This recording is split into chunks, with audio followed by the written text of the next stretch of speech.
Transmedia, el programa de investigación en comunicación. Esteban Galán.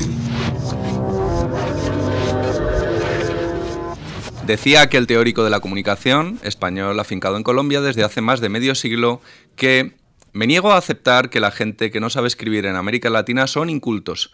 Los que habitan la cultura oral tienen otras culturas, no tienen la cultura escrita, pero tienen otras. Lo que comparte nuestro comicro de hoy, el realizador, productor y consultor transmedia Arnau Gifreu con aquel teórico de la comunicación, conocido como Jesús Martín Barbero, es...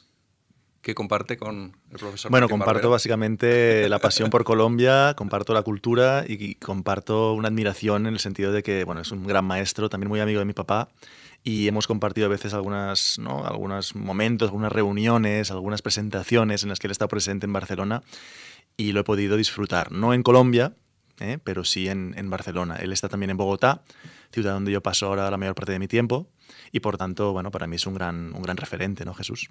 Y también el viaje, ¿no?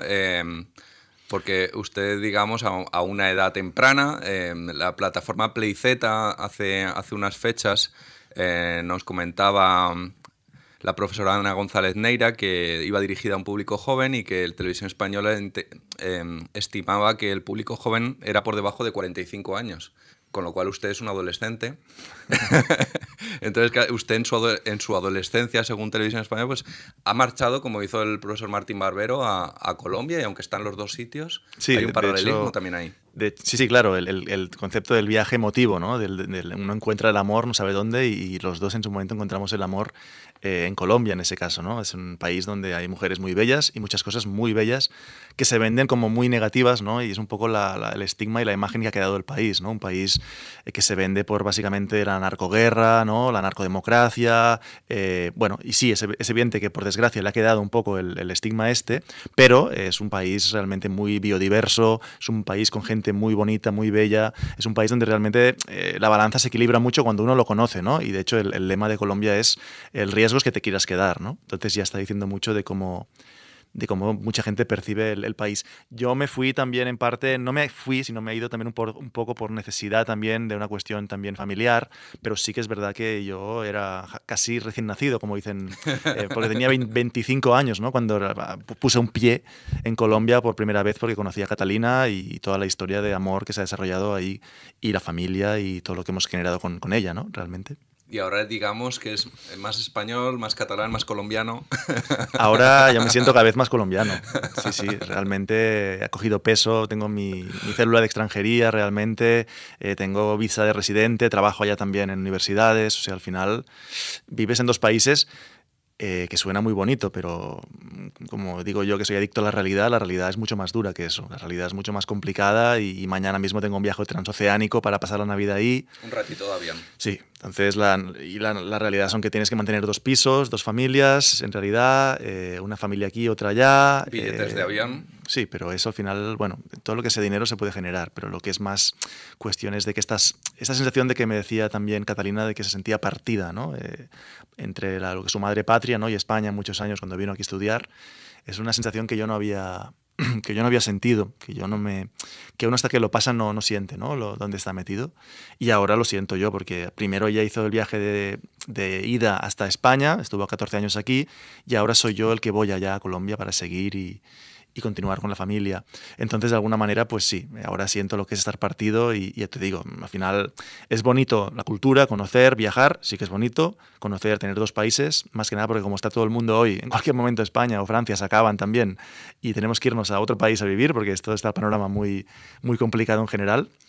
Pero detrás de estas, digamos, excusas, ¿no? Y maneras de hablar de otros países, la persona que vive en 2 países lo siente y hay momentos muy, muy difíciles, ¿no? Para congeniar ese tipo de vida. Hemos hecho la presentación, pero me parece importante que terminemos, digamos, de configurar el menú que tenemos ahora oportunidad de gustar y de disfrutar. Ya hemos dicho que el primer plato podría ser de productor y consultor transmedia, con una experiencia, digamos, en proyectos bastante notable que ahora comentaremos. Un segundo plato, en el que que antes era primero, pero ahora tal vez devino en segundo, ahora nos dirá, podríamos hablar de que es profesor e investigador en la ERAM, en la Universidad de Girona, y también investigador del Grupo Medium. Está con Carlos Escolari en el Grupo Medium, en la Pompeu Fabra de Barcelona. Y usted sabe que la cocina tradicional, aunque ahora trabajemos 2 platos, en la cocina tradicional muchas veces en los días de fiesta se utilizaban 3 platos, y voy a recurrir a ese comodín para comentar que como tercer plato pues podemos hablar de su papel como coordinador del DOCS Barcelona. Sí, específicamente en la sección interactiva, ¿eh? No soy coordinador del festival en sí, es un festival... No se nos enfade Joan González. Sí, claro, que si no el director, gran maestro. De alguna manera yo me he encargado de coger el paraguas un poco de lo que nació hace 5 o 6 años, que le llamamos Interdocs Barcelona, le pusimos ese distintivo, y con mayor o menor éxito hemos conseguido crear y llevar, yo creo, a nivel español un poco un referente, ¿no?, de festival que engloba y que da voz a la parte más tecnológica y más experimental de la no ficción y del documental. Y el DOCS ha tenido la gran suerte de ser ese paraguas, ¿no? Y en su momento el director Joan González, Elena Subirá, Elena Labart, que son las 2 Helenas, ¿no?, que tienen más peso ahí delante, porque detrás del DOCS hay un equipo de mujeres, ¿no?, detrás de Joan hay un equipo muy eficiente de mujeres y muy bueno. Escuchar, ¿no?, saberme escuchar esa propuesta y saber desarrollar esa propuesta, que para mí ha sido un sueño, poder traer toda esta gente, hacer conferencias, pitch, formación, talleres, hackatones. Ha sido realmente una experiencia brutal. ¿Qué elegiría de postre? ¿Qué le gustaría destacar también para ponerlo encima de la mesa para este café con micro? Bueno, realmente yo creo que con los 3 platos me he quedado bastante lleno ya. Siempre, bueno, el postre de alguna manera podría ser también lo que ahora estoy viendo un poco que cuando empecé mi carrera también dejé un poco de lado. Yo también he estado, como en tu caso, Esteban, en televisión. Estuve 3 años en televisión local, 25 TV del Hospitalet. Ahí aprendí, piqué mucha piedra, hice de todo, ¿no?, detrás de las cámaras, desde realizador, NG, continuidad, y fue un aprendizaje muy bonito, pero mi ideal de televisión educativa de alguna manera no se pudo culminar y abandoné la televisión, así como también estaba fascinado durante la carrera en la Autónoma en radio, ¿no? Entonces ahora el postre quizá para mí, que no ha llegado aún, estamos esperando, ¿no?, a ver si nos traen ya ese postre delicioso, mi postre sería poder realmente tener algún tipo de colaboración con algún medio televisivo, con alguna radio. Y eso ahora que estoy cerca de los 40, está volviendo a entrarme esa idea, ¿no?, de por qué no. ¿Por qué engancha tanto la radio? No sé, a mí...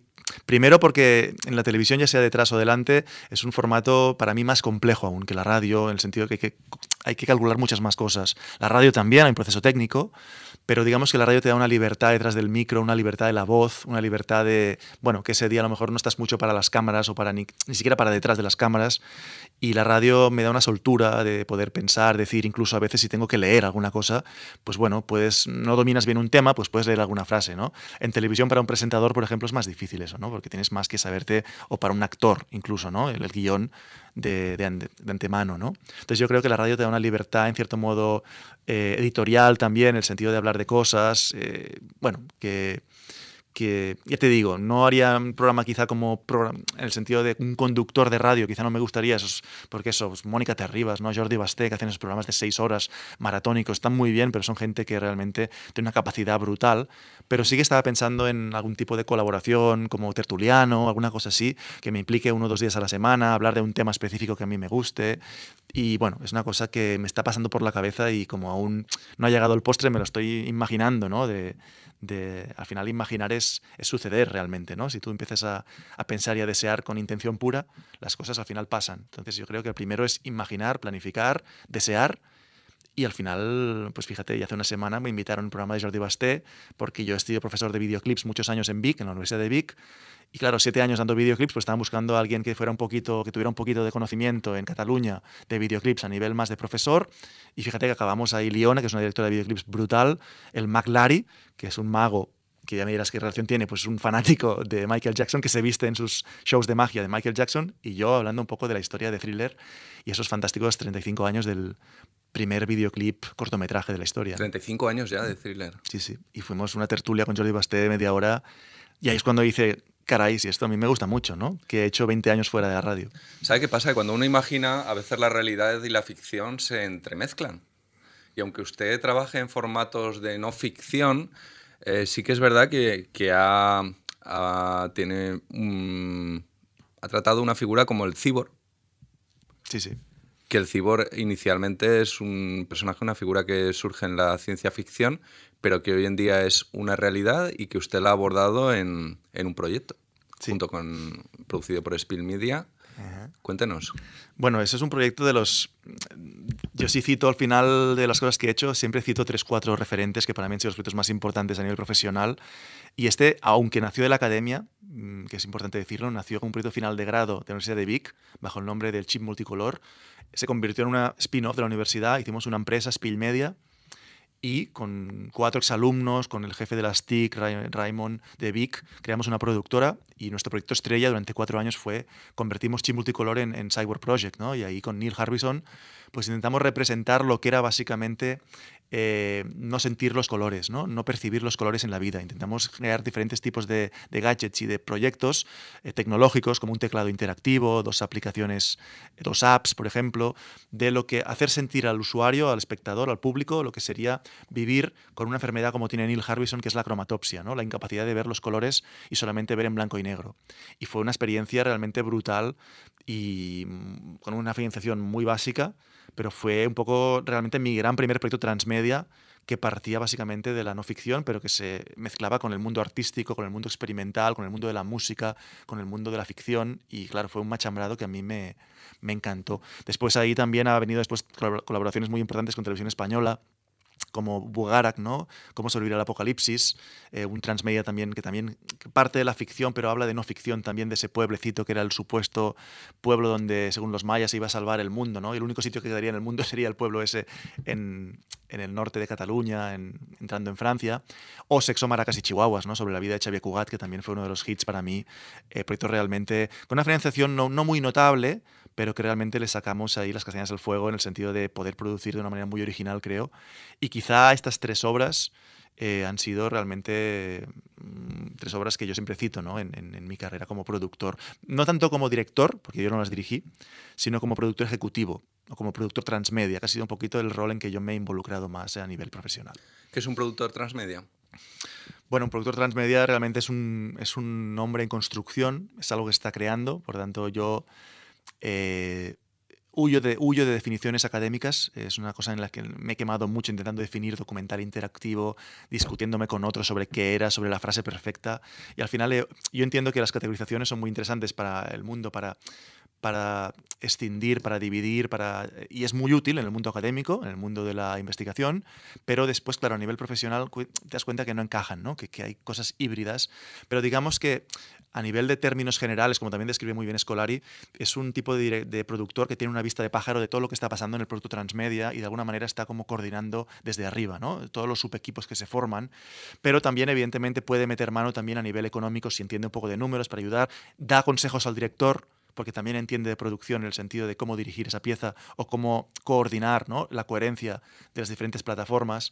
Por tanto, es una figura que realmente está siendo reconocida a nivel mundial, ¿no? A nivel internacional, pero que deberíamos, si pusiéramos guiones, ¿no? Y toda la lista de cosas que puede o debe, porque ya no sé en qué hay que mirar, es realmente una figura muy compleja.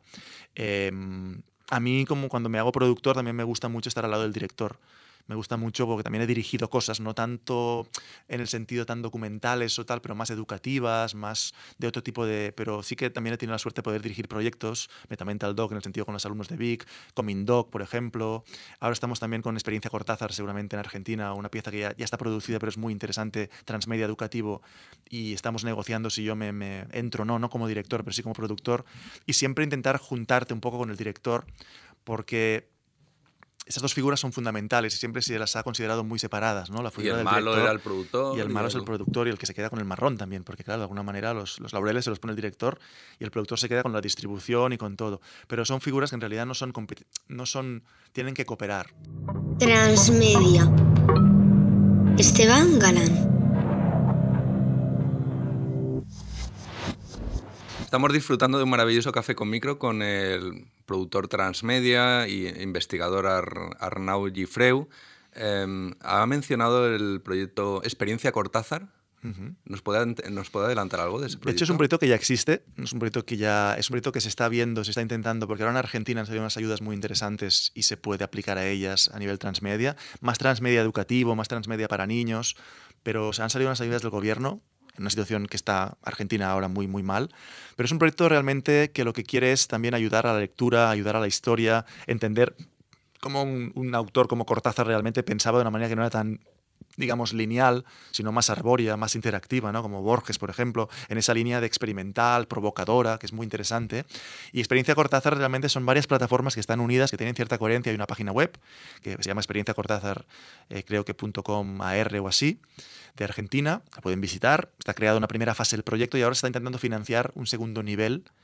Y esto realmente lo está llevando gente también de Mendoza, ¿no? Que es un sitio que hay un clúster audiovisual muy potente también. Ahora con el DOCS vamos a ir ahí a hacer una formación también a nivel de que se han abierto unas convocatorias para acompañar a proyectos audiovisuales, series y transmedia y documentales interactivos también. Entonces yo creo que en Argentina realmente está moviendo cosas muy interesantes, ¿no? A nivel latino, porque realmente pues en España es muy triste que no haya habido nunca un cierto interés a nivel de financiación para estos proyectos, ¿no? Sí que ha habido interés cultural. Porque es I+D, estamos investigando, quiero decir, estamos aplicando sí. investigación puntera, sí, tecnológica, de contenidos, narrativa. Sí, pero el dinero se saca del I+D de alguna manera. El dinero no tendría que provenir realmente de las universidades. Tendría que ser un factor más, como Francia, cultural. El gobierno tendría que dar ayudas directamente a producción, a desarrollo, a través del, como hacen en Francia, el Centro Nacional de la Cinematografía, pues aquí el ICA, el ISEC en Cataluña, estos institutos, ¿no? De cooperación, de financiación. Esto se ha dado, evidentemente, vosotros aquí en la UG habéis hecho cosas, en Valencia, nosotros en la Pompeu con Escolari hemos hecho el proyecto Alfabetismo Transmedia, ¿no? O Transmedia Literacy, que ha sido una barbaridad, ¿no? Y que ha dado un paso más allá, toda la gente también de comunicar, ¿no? Está trabajando muy bien también todo el tema de educación, ¿no? Y claro que en España hay cosas, pero esas cosas creo yo que tendrían que ser, por un lado, la universidad, que lo está haciendo muy bien, pero por otro, tendría que ser que haber una financiación extra en un país también que está con una crisis que por mucho que digan que se ha superado, no se ha superado. O sea, sí que hemos mejorado, no estamos tan mal como 2008, es verdad, pero la situación aún de muchos medios y de mucha industria que es muy simplemente los contratos de la gente joven, ¿no? Estamos, digamos, menos profundos en el túnel, pero llevamos más tiempo dentro. Sí. Es decir, que es esa contradicción. Bueno, se está normalizando el túnel, digamos. Es una cosa muy peligrosa porque en Colombia decimos, no, es que en Colombia no hay crisis, o es que en Colombia está mejor que España. Bueno, está mejor que España, Colombia. Es que Colombia ya vive en una crisis permanente con todo lo que les ha pasado realmente desde hace 40, 50 o 200 años, desde que se independizaron de alguna manera, ¿no? Por tanto, decir que que Colombia está mejor que España, no es, pero es una manera de hablar en que de alguna manera el colombiano vive con tantos problemas ya, que es una cosa normal, y que en España, por mucho que nos quejemos, vivimos muy bien.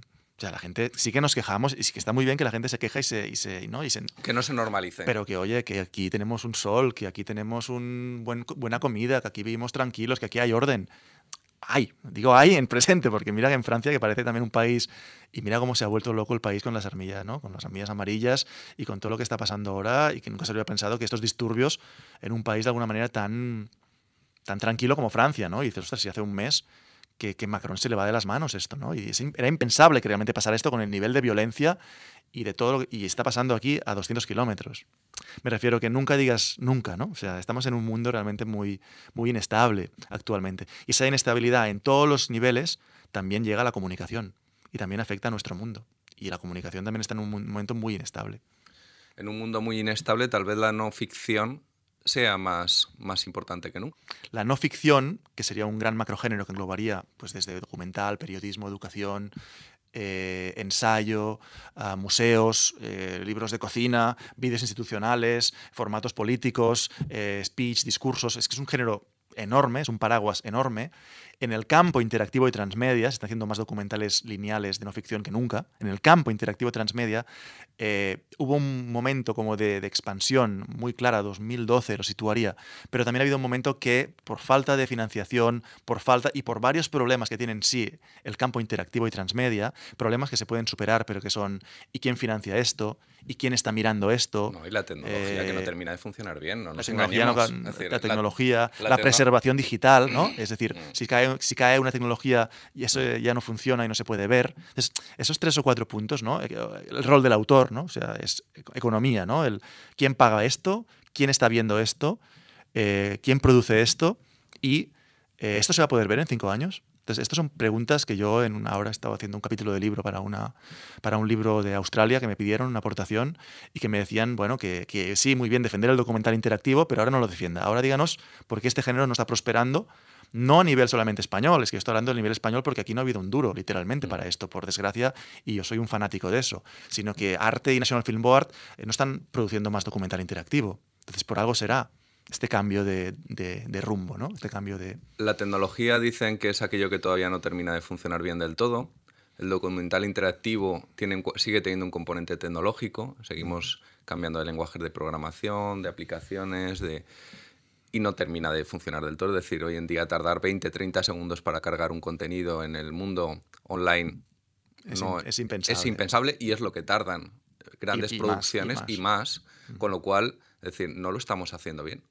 Bueno, eso es discutible, no lo estamos haciendo bien. No, hay estudios de me refiero que sí, por un lado sí, pero... A la profesora de María Sánchez González de la Universidad de Málaga y hicieron estudios de accesibilidad de productos que habían desarrollado pues, desde el Lab de Radio y Televisión Española, desde el Confidencial, es decir, y productos de éxito, productos de los cuales hemos hablado aquí. Pero, sin embargo, cuando los usan estudiantes de 20 años de las facultades, se tropiezan, tienen errores, tienen fallos, tienen que volver a reiniciar. Es decir, la experiencia de consumo no es amigable.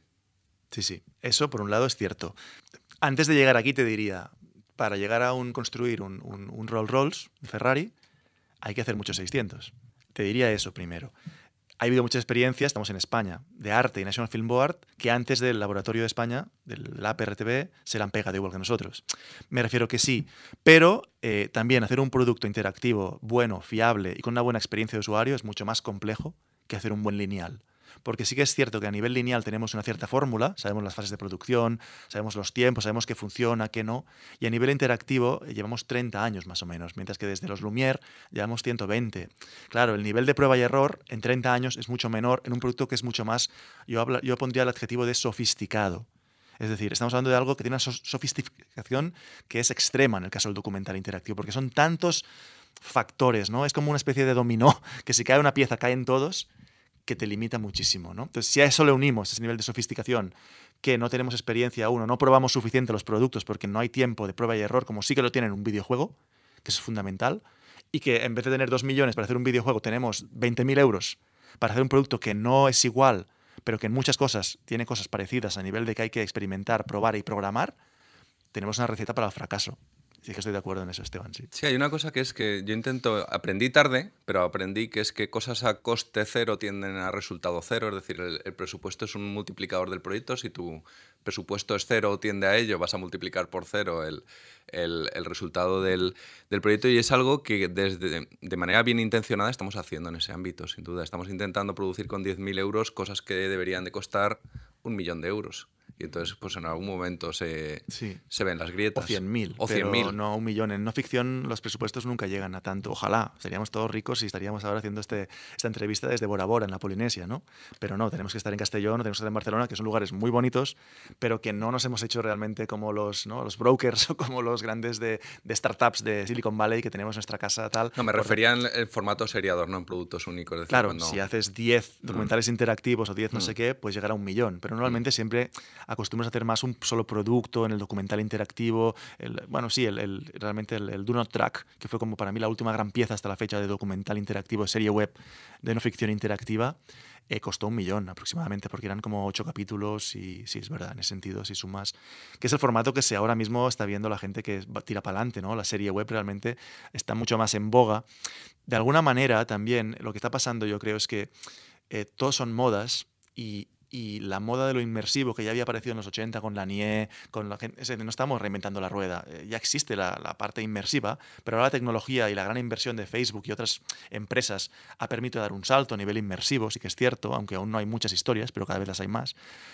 Todo esto también ha entrado con tal fuerza que los formatos que estaban creciendo, las especies, ¿no? Según la ecología de los medios, como diría McLuhan o Harold Innis o Scolari, esas especies que están en el ecosistema también se han visto amenazadas, como en su momento Internet hizo con los mass media, por el formato inmersivo, que de alguna manera también ha cruzado como Internet verticalmente todas las especies, y formatos que no estaban aún muy asentados o muy consolidados, como el documental interactivo, que está en una fase de crecimiento, pues muchos recursos que habían de festivales, de dinero, de producción, se han desviado Y no digo que lo inmersivo no tenga una parte interactiva, ¿no? Pero la cuestión de web, desktop, para dispositivos móviles, formato transmedia, el documental, se han olvidado un poquito, creo, en pos de que ha entrado la fórmula inmersiva, que todo va tan rápido que yo creo que ahora está hablando de la fórmula XR, ¿no? Extended Reality. Claro, ya no sabemos ni qué es un inmersivo, que sí que es un continuo, ¿no? Según Milgram y Paul Milgram, que es un continuo, el Extended Reality, realidad extendida, que engloba lo aumentado, lo inmersivo, pero ya se está hablando de otra palabra, fíjate, y aún no hemos podido ni sacar jugo a lo anterior, al potencial expresivo que tiene realmente el medio inmersivo. Cuando estamos hablando de Extended Reality, que me parece un término muy acertado, porque en realidad se extiende en muchos sentidos, no solamente en inmersivo, pero ya estamos desgastando el término inmersivo, ya ni te digo el término interactivo, ¿no? Como el término multimedia hace años que ya no se usa, por ejemplo. Eso a nivel terminológico, que para los académicos es importante, pero bueno, para que se haga una idea el selecto pabellón que nos escucha, la tecnología al final es como la caja de herramientas del carpintero, del fontanero que viene Exacto. a su casa. Ese señor o esa señora pues puede llevar 20 años prácticamente con las mismas herramientas, con lo cual las domina, las maneja y sabe los defectos que tiene. Tiene un martillo, tiene un destornillador, tiene una máquina y le saca el potencial. Lo que nos ocurre a los creadores, sobre todo en su caso, es que de proyecto a proyecto es muy raro que repita herramientas tecnológicas. Exacto. Cambia de software, con lo cual el martillo que utiliza para el proyecto próximo, para Experiencia Cortázar, no tiene nada que ver con el que utilizó hace 2 años o hace 3 años para el proyecto Cibor. Entonces nunca termina de sentirse cómodo, nunca está en zapatillas de estar por casa con un proyecto, y eso al final resta potencial, es decir, no, sí. Y eso al creador eso en el fondo no le interesa. Sí, exacto. La tecnología de alguna manera limita, te hace estar muy a la última si tú eres tecnólogo y creador, en el sentido de que tú vas a hacer y vas a programar y diseñar. Claro, yo eso... No Pero sé, al final lo potente no es la tecnología, es la historia que usted está contando. Exacto. O sea, la caja de herramientas que tienes que tener tú es ser un buen contador de historias. Saber la fórmula, el ADN para contar una historia. Y después, la tecnología ya verás cuál es la que más se adapta a tu historia, la que pide tu historia, y ya buscarás a alguien también que te ayude a construir esa tecnología o a utilizar esa tecnología para aplicarla a tu historia. Yo siempre digo que hay que tener un buen diseñador a la izquierda y un buen programador a la derecha, si tú eres un buen realizador o un buen productor, pero básicamente, fíjate que yo, en muchos años que he estado estudiando comunicación, tanto en la Universidad Autónoma como en la Universidad Pompeu Fabra, han sido universidades que me han formado muy bien, o sea, universidades a las que estoy muy agradecido, pero no sabía contar historias, ¿no? Cuando salí en el mundo real, ese ADN propio, de alguna manera, no digo porque no me lo hubieran enseñado en la Autónoma o en la Pompeu, pero no había encontrado quizá ese profesor, esa persona, ya no diría profesor, ya diría maestro, que es muy diferente, ¿no? Al final, un profesor de alguna manera explica, cuenta, ¿no? Un maestro enseña, ¿no? La transmisión es directa y ahí no hay ni mezclas. Entonces, claro, yo cuando entré en el DOCS entré en el DOCS para armar todo lo interactivo y transmedia, pero me encontré en que tenía acceso a un festival brutal y a un señor que se llama Joan González, que hacía una cosa que se llama taller de desarrollo. Bueno, con Joan ya he ido a más de 10-15 talleres, primero como oyente, ahora los hago con él, y he aprendido, creo, con Joan a explicar historias de documental, pero que al final, idea, tema, historia, película, todo esto al final se transmite en cualquier tipo de narrativa, aunque yo, evidentemente, me centro mucho en no ficción. Yo no he producido nunca una historia de ficción. Produzco ficción con mis alumnos de Girona, de la Universidad de Girona, del Aram, porque me toca como coordinador de transmedia de cuarto en los trabajos finales de grado multimedia, y ahí hacemos mucha más ficción que no ficción. Pero a nivel académico produzco mucho más ficción que no ficción. Pero a nivel profesional todo lo que he hecho es no ficción. Pero, sin embargo, me encontré que tenía un vacío muy grande que, afortunadamente, por eso te decía que el DOCS me ha permitido desplegar, por un lado, todo mi ideal de cómo era un festival que incluyera transmedia, y a nivel español creo que no ha habido ningún festival más que se haya aproximado a eso, con la excepción de Quieres hacer webdoc del Documenta Madrid. Ha habido cositas pequeñas muy interesantes en España, ¿no? Festival que se hizo en Zaragoza también, ¿no? En Etiopía, que hicimos un año que hizo básicamente Andreu Meshide, muy interesante, Docs 21. Ha habido experiencias, pero con continuidad tipo serial, 6 años, llevando el nivel que hemos llevado realmente a Barcelona o a Chile o a Colombia. Creo que no, ¿no? Entonces, en ese sentido, me ha permitido desplegar un sueño que tenía de mi ámbito de investigación, poderlo aplicar, pero también me ha permitido aprender a contar historias. Que ahora mismo lo del festival pasará, pero a mí lo que me ha quedado realmente es que yo he tenido un maestro como Joan, he podido estar a su vera y he podido realmente aprender un poco a contar historias. Y ahora como narrador aplico lo que Joan me ha explicado, ¿no? Como maestro que es. Profesor, investigador, realizador, productor transmedia, Arnau Gifreu, ha sido un placer compartir este ratito. Gracias a vosotros y gracias por la invitación. Más contenidos en comtransmedia.com. Transmedia.